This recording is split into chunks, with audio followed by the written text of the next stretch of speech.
Welcome back to Danielle of Love, and today we are going to talk about dating.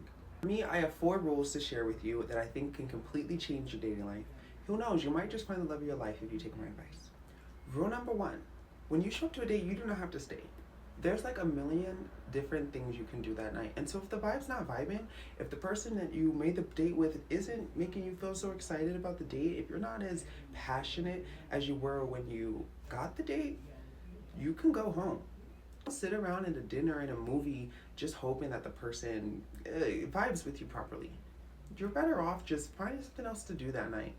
Trust me, I've had my experiences where I'm like, oh, I'll just sit it out, and I just wish I never did every time. Rule number 2, dates should be free, especially the first one.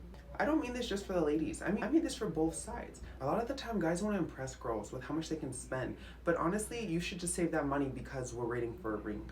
I'm the type of girl that's looking for marriage. So if you're trying to blow tons of money on the first date, that's like the first red flag that I see. I see that you see no future with us. You're just trying to see if you can get in bed with me by impressing me on the first night.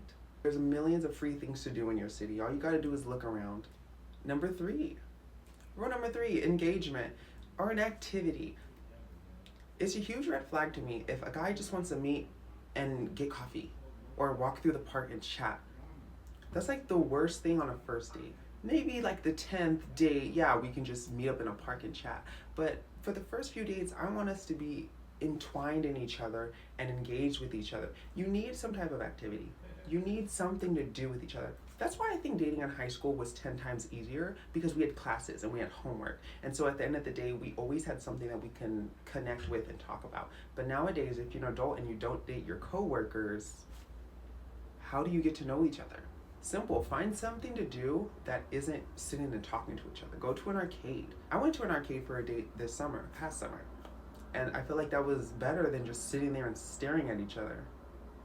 It's just a lot of pressure to put on somebody. If you just want to talk the whole time, then you're like pouring out your whole life to them, and then what, they're expected to just whisk you off your feet and happy ever after? You don't want to give them too much upfront. Rule number 4, the last one for now. Never put out on the first date. Actually, the longer you put out, the better. And this is for both guys and girls. If there's one thing I know about men, is once they release, they're done. I know that's a little bit too graphic for me, but the longer you make a man wait, the more he's going to be into you. If you put it on the first date, you're probably not going to get a second date because all the thrill's gone.